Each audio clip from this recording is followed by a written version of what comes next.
Hey guys, it's me, John Anthony Chihawk Soltero. I am the anti-hero, and I'm going to do a top 50 books in my collection. I'm going to try to keep this video short. This is about the third or fourth time I've tried recording it, and it just gets too long with a lot of exposition. Richard from Dresser's Comics and Things posted a video of his top 50. I'm going to do the same thing in large part because I really dig his videos a lot, but at the same time, he asked or mentioned kind of trying to go back into normalcy, and it's a tough time right now. So if anything, we can have fun with comics and appreciate them. That's an awesome thing. And I feel like comics brings communities together. So here we go. First stack is going to be signed stuff. Signed Frank Miller's Sin City, That Yellow Bastard, #1. Probably my favorite Sin City story of all time. Some of the best artwork. Probably my only opportunity to own it. Got it from CBLDF at San Diego Comic-Con. Harley Quinn #0 from New 52, signed by both Amanda Conner and Jimmy Palmiotti. They were very, very nice. She even did a little inscription with a word balloon that says, "I heart John," which was kind of cute. This I got signed at San Diego Comic-Con. Probably my favorite Conner cover. This is Power Girl #10. The story behind this book is phenomenal. Conner does some of the best facial expressions. I would say Kevin McGuire, Amanda Conner, Sophie Campbell, probably the best facial expressions. I'm trying to live up to that with my own books. This is super, super personal to me. Not a ton of monetary value, but Jimmy Robinson is a stand-up guy, a wonderful person, phenomenal creator. Bomb Queen is coming back this summer, so take a look for it. The significance of this book is that on the third to last page, Jimmy put my two characters, Nash and Kyle from Euthanasia, in the book. 2 years later, he gave me the artwork from that page specifically. I'm super stoked about that. He also let me put Bomb Queen in the background of one of my books. So Usagi Yojimbo #1, second print, signed by Stan Sakai. Also got a picture with Stan. I forget if I think this was 2010 San Diego Comic-Con. Really nice guy as well. This was signed at Rose City Comic-Con in 2018 by Brian Michael Bendis, the same year that Into the Spider-Verse came out. Wasn't a huge fan of Miles Morales. Didn't really know anything about him until Into the Spider-Verse. Since become a fan of the character. I just love Bendis's writing as well. Jungle Action 24, starring Black Panther, signed by Don McGregor. It's signed on the inside front page, or on the first page, I should say. Signed a copy to me, also signed a copy to my friend Kaylee, who asked for him specifically. That was an awesome experience meeting him and talking about Black Panther. Also from New Mexico, so I got this signed at New Mexico Comic Expo in 2019. Teenage Mutant Ninja Turtles #95, retailer exclusive. This is from the Kevin Eastman store online. First Jenica with an exclusive Eastman cover, signed and remarked by Kevin Eastman himself. Very, very nice. He also contributed 3 signed comic books and 3 signed prints to a charity auction to raise money here in Tucson at Charlie's Comic Books. So I'm very, very grateful to him. His wife got that taken care of. She stopped the line from getting signed. She's like, "I need you to sign these." And he's like, "All right." And he did it. It was pretty cool. We raised a lot of money with those. And then in 2006, I got this. So if you're wondering about the remark, there it is right there. This is 13 years before this. He's been doing the remarks for at least that long, if not longer. This is the original printing, first printing of Ninja Turtles #4. You can tell that it is because it's oversized. The reprints were done down to scale or down to standard comic book size. Picked this up for a decent, kind of a high price, I guess, at that point in time, but it's gone way up in value. Not that I'd ever think of selling it or anything. It's just kind of a cool part of my childhood. Also at New Mexico Comic Expo, I got probably my favorite cover ever. And the next stack is going to have another argument for that favorite cover. Punisher #3 from the miniseries. This is when they were misnumbering the Punisher miniseries left and right. It had 5 issues. Yeah, and this one says 4-issue limited series. 1, 3, and 4 all said 4-issue limited series. 2 and 5 said in a 5-issue limited series. Just kind of a goofy thing. He had prints of these, and if I could have figured out how best to get that print back, I definitely would have that up on my wall right now. But Zach and Beatty both signed that, pencil and inker on this book. Both very nice gentlemen. Very glad to have them both sign the book. Also, Mike Zeck contributed 2 Punisher variants that helped to raise quite a bit of money for that same charity auction. Kind of out of order because there's one more signed book. This is not signed, but this is Punisher Preview, or Marvel Preview presents the Punisher #2. And the interesting thing about this story is there's some who say that the Punisher is a knockoff of the Executioner character Mac Bolland from Don Pendleton. But Don Pendleton did an interview in this very, very same magazine. So draw your own conclusions. I still love the Punisher. I don't care if he's a knockoff. Most things are not original concepts anymore. They're derivative in some way, shape, or form. But we find a way to make them our own, especially when we're creating stuff. So, I mean, also tells the origin of the Punisher. I think this is like the 4th or 5th appearance of him as well. This is the most personal autograph I will ever have in my entire life. In 2004, a friend of mine from high school and I went up to Samurai Comics up in Phoenix to meet Michael Turner. Now, in 2009, if you remember, in the pages of Wizard magazine, it was announced that Michael Turner had cancer. And 1 year later, pain in my right leg started. In February of 2001, it was diagnosed as B-cell lymphoma, but it was on the bone, so it was bone cancer. He had bone cancer in his hip. So we waited a couple of hours for our turn to get him to sign stuff. In the middle of him signing, I quickly told him my story about how I got cancer just like he did. It inspired me to go back to school. It was at that point in time, I was in my final year of college and wanting to make comic books. So I was just like, in a way, my life parallels yours. I mean, you're a superstar, but you know, it's still a lot of dreams and stuff. While telling him this story, he stopped signing. He stood up. He actively listened to what I was saying, and he shook my hand, asked me how my health was. Just a super stand-up guy. This is a wonderful tribute to a human being who played a huge role, you know, not just on that front in what he battled and went through, but I loved his artwork. I still do. And it's been 12 years since he passed. So it's just a huge story. And then this is a really cool cover as well, because it's the sketch variant of issue #8.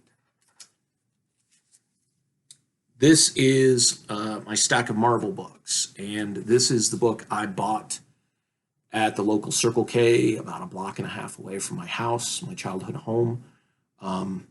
It got me into comics fully and totally, and I've never relinquished my love for this hobby and this medium. I guess typical Punisher story. Husband and wife go on a dinner date. I guess not. He has organized a home invasion and taken out huge insurance policies on his 2 kids. And Punisher finds out about this. He stops the home invasion, is able to kill the bad guys, and exacts punishment upon the father who organized everything at the end. Just, this is the exact copy that I bought way back when, back in 90, 91, or 92. So this is what I use to reference everything about my love for comic books. Keeping with the Punisher, Warzone #1. This was back at the height of Punisher's heyday in the 90s when he had 3 series. He was cameoing all over the Marvel Universe. And then this is just screams 1990s with the die-cut cover. So, I mean, you couldn't ask for much more than that. Romita is also one of my favorite Punisher artists. I'm not a huge fan of his artwork now, but he was the first one I was exposed to at drawing the Punisher, obviously. And he'll always hold a special place for me with Punisher artists and creators. After seeing Into the Spider-Verse, had to get a Peter Porker Spectacular Spider-Ham first appearance. Was able to get this at Tucson Comic Con this past year. Bonuses, I got it for a good price, but I also got it from a friend who's a retailer, so I got to support somebody local. Those of you who know Spider-Man know his history with professional wrestling. This book, again, has no monetary value to it, but it was co-written by Scott Levy, who is also known as Raven from ECW fame, who's a big comic book fan. Told the story of Spider-Man's origin from the perspective of Crusher Hogan in the fledgling wrestling promotion, where everybody was bailing. Hogan stayed loyal to the promoter, talked him into taking out a $10,000 loan for the promotion of anybody who could go 3 minutes with Crusher Hogan would get that $10,000. And they brought the promotion back from the brink of death.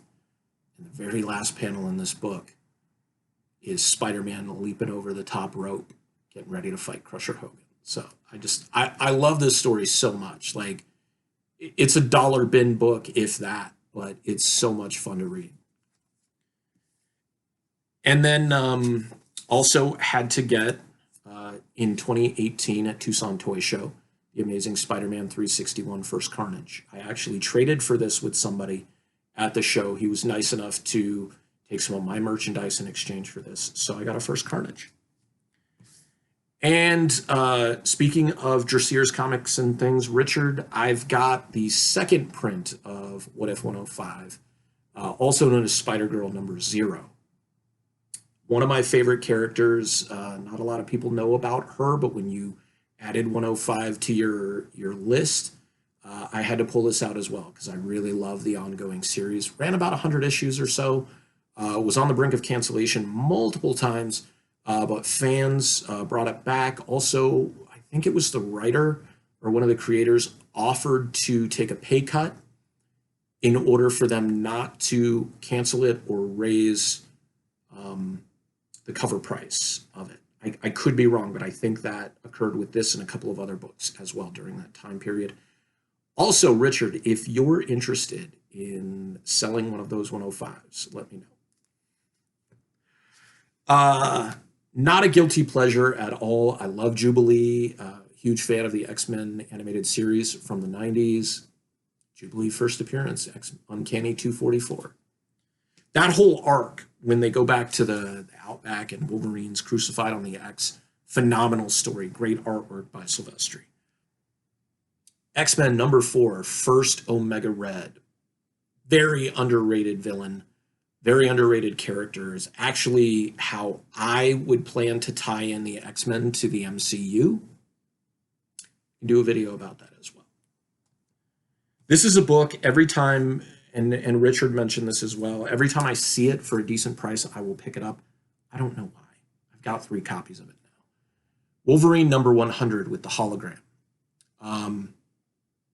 I love this. This is Adam Kubert work in the 90s. This is right before Onslaught, the 100th anniversary issue. This is where they tried to bond the adamantium from Cyber to him when Genesis attempted to do that, and he rejected it. And then that's when he went fully feral and his nose shrank up and he mutated further right before Onslaught. I love this story. Alpha Flight 106. What's the significance of this book? It's kind of a sleeper right now. This is somewhat controversial because the creators of Alpha Flight at the time wanted North Star to be out and gay, and the publishers and the editors were like, nope, can't do it. And then in 106, they finally did it, and he was the first openly gay character in comic books that I can think of, at least in mainstream comic books. So it was really cool to be able to pick this up. Now, in contention for the best cover of all time. I picked this up at Tucson Toy Show just a couple of weeks ago. Spirits of Vengeance. This is number 6. I had this years ago.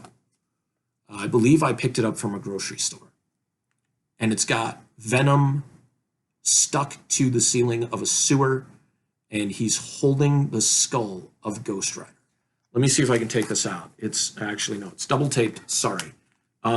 This is also a Cuber cover. It's beautiful. It's phenomenal. I thought it was Teixeira, but it is Cuber.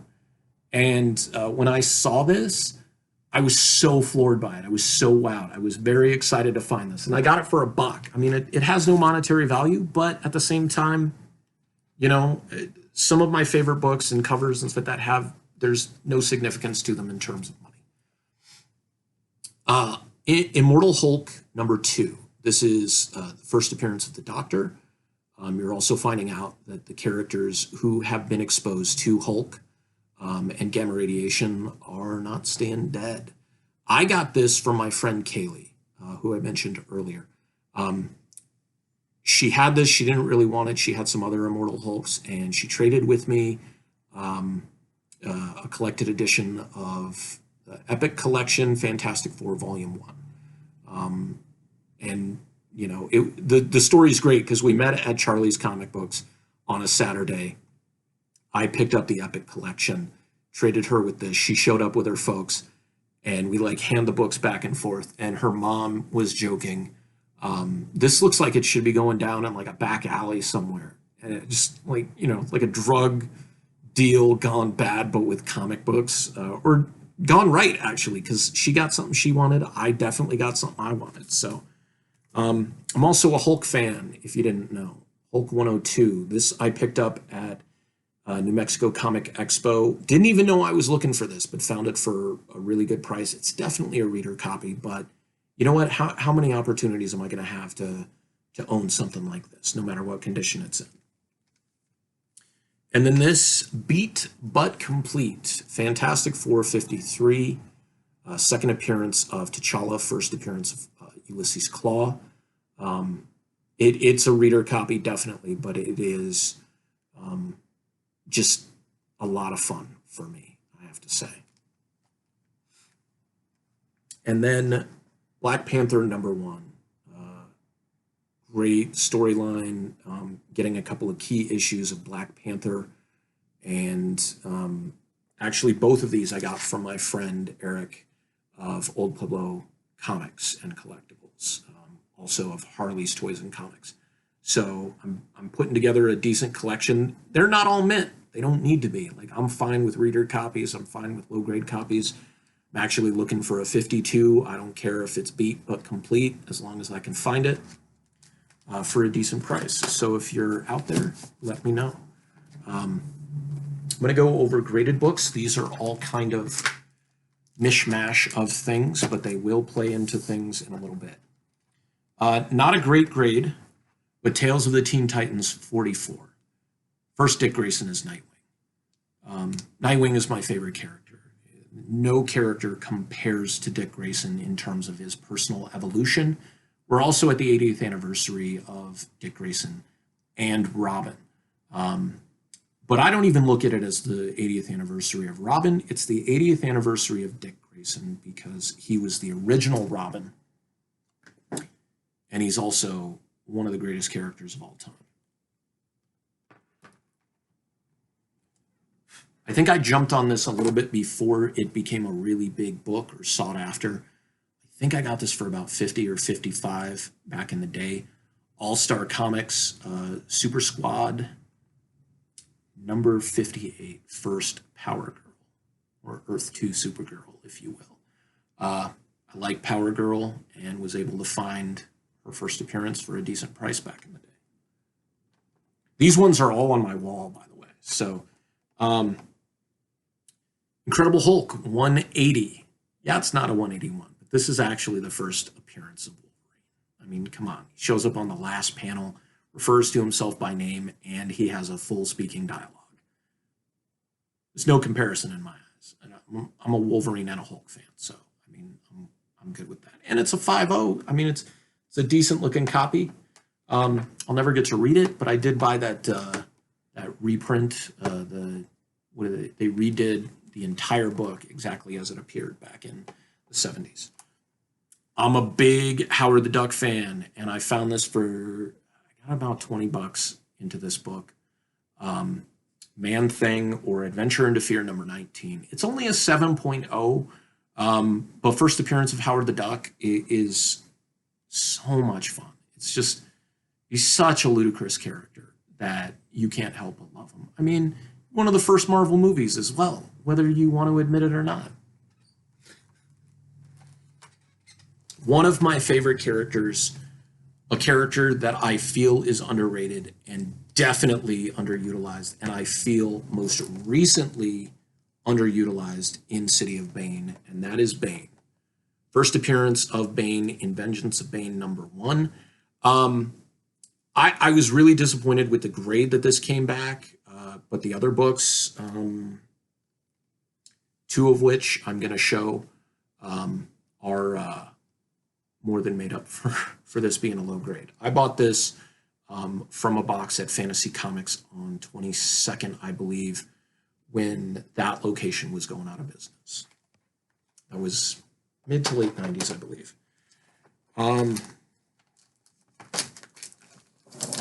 Couple of people's personal grail. Batman Adventures number 12, first Harley Quinn.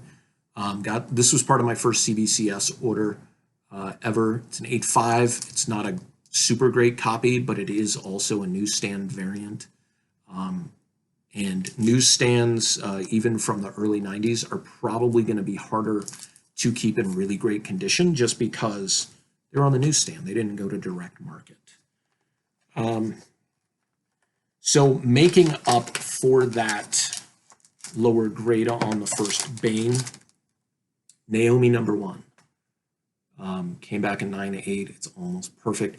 Not only did I pick this up off the rack, I didn't buy this from a dealer like off the wall or anything. Bought it off the rack on the day that it came out. Read it. Carted it to New Mexico for New Mexico Comic Expo in 2019. Turned it in. Came back in 9.8. Not bad. First appearance of Naomi, of course. Great new character. Can't wait for the second volume or season 2 to come out. Love Jamal Campbell's artwork. He's killing it on Far Sector as well. So if you're not reading Far Sector, definitely check that out. The hardcover of Naomi is only 20 bucks. It's got the entire 6-issue miniseries in it. It's got a sketchbook in the back of it as well. Bendis and David F. Walker as well are phenomenal writers in creating that story and mythos. This is another one that I got back from grading with CBCS at New Mexico Comic Expo last year. Saga number 1, first print, came back at a 9.8. Super, super stoked about that. I've got some interested buyers in this as well because I'm trying to clear up some credit card debt that I have. Not that that has anything to do with this, but I mean, a couple of 3 near mint, almost perfect copies came back, 9.8s. And then I'd say that this is my very first Holy Grail ever. Punisher, first appearance, Amazing Spider-Man number 129. I think this one is about like 90 bucks. It's only a 4.5. It's definitely a reader copy. But I don't care. I owned 2 of these at one point. I got really hard up for some money. I sold one of them off. Wish I hadn't. Was also in the lot with the 105 that I sold off. So again, Richard, you can help me bring back that mojo from several years ago when I was really hurting for money. But yeah, it took a while to find this book on eBay, but I did find it. And like I said, it was like 80, 90 bucks, something like that. I got both copies for under 100 bucks each. All right, let me pause this. Okay, I'm back. These are the DC books, and then I have a stack of indies. Picked this up this year. Brian Bolland variant for Joker one-shot. The really nice thing about this is I picked this up from Charlie's Comic Books here in town, where I have a pull list, and I've known Charlie for years. Actually got this for cover price, which was extremely awesome of him, considering how much people were clamoring for this. Nightwing is my favorite character. This is the first issue of his ongoing, first ongoing, I should say, which brings me to the next one, which is the 1/2 issue, which got me into Nightwing. I picked this up off the wall of Captain Spiffy's Comic Emporium here in Tucson back in the 90s. After reading this, they were on like issue 16 or 17 during the Cataclysm and No Man's Land storyline. And it's the first time I ever did that. Went back and got all the issues up to that point. And I'm trying to complete the very first Nightwing run in total. Wonder Woman 204, First Nubia. This one's just for the cover. This is Catwoman 14. And this is an Art Germ cover. Big fan of BTAS, Batman the Animated Series. Love the Catwoman design in that book, or that series, other than the fact that they made her a blonde, which didn't make sense. But I guess everybody else was, had black hair and brown hair and stuff like that. So in a way, it kind of made sense. Great cover. Speaking of Nightwing, first time Dick Grayson dons the cape and cowl of Batman. Not really a money book at all, definitely under the radar, and I bought multiple copies of this as well. This is one of my favorite, it might be one of the only, other than Joker, one-shot. Nightwing the Target. I actually have a page of artwork from this book. That's why it's on this list, but it's also got Scott McDaniel artwork in it, and he's my favorite Nightwing artist as well. This I spent a couple of years trying to pick up. Booster Gold #1. Just a fun character. The first appearance of Booster Gold and Skeets, although Skeets doesn't get credit for a first appearance. I've actually got a Skeets tattoo that I got several years ago. And this is one that doesn't have a lot of monetary value, but it leads into the next stack. And that is Detective Comics 785. I didn't buy this for Batman. There is a backup story in here by Rob G., the artist, and Rick Spears, the writer, called The Dog Catcher. And it's multiple parts, and it involves a dog catcher who found the hyenas and calls the Joker. Guess you can guess where that's going. I'm going to go right into my favorite indie books. Rick Spears and Rob G., Teenagers from Mars, 2001. Freaking my favorite story of all time. I would put all 9 issues in this top 10 list, but that's 1/5. So I think it suffices that this is in my top 50. 2 covers for this one, but it's also one of the books in my list, Ash, #0. This is from the late 90s from Event Comics, Quesada and Palmiotti. Ash, as you can see, he was a firefighter. And I love the artwork, I love the story, but at the same time, what most resonated with me was at the time my uncle was training to be a firefighter and actually became a firefighter. And he was like in his 40s at that point. So it was really inspiring for me, and this became one of my favorite characters, and he totally under the radar. If I don't think they would ever do a book like this again, but great story. Love the artwork. This one got me into this series. Just the cover alone, Spy Boy #3. That's Bombshell on the cover. Great series written by Peter David and drawn by Popman. The cover alone, like I said, got me into the series, and then I'm still missing issue 13 that I need to regroup. I don't know if I lost it or sold it or what. Super, super fun series about a kid who becomes a spy. Kind of a precursor to Chuck, the TV series. So, like, she's like the female lead in Chuck, and she's basically making sure that he's like, staying on top. This one gets 2 covers, or actually, no, let me do this one first. This is Noose Head by Sam Logan. Sam Logan does a webcomic series called Sam and Fuzzy. It is friggin' hilarious. I picked this up, I believe, in '06 at San Diego Comic-Con.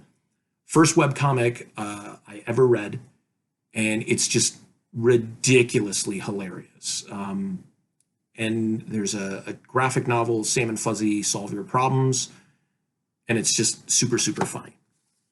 Now, for those of you who know me, know I don't care for this gentleman for a number of reasons, and I had no idea about this until somebody came up to me and said, I thought you said you'd never work on a project with Rob Liefeld.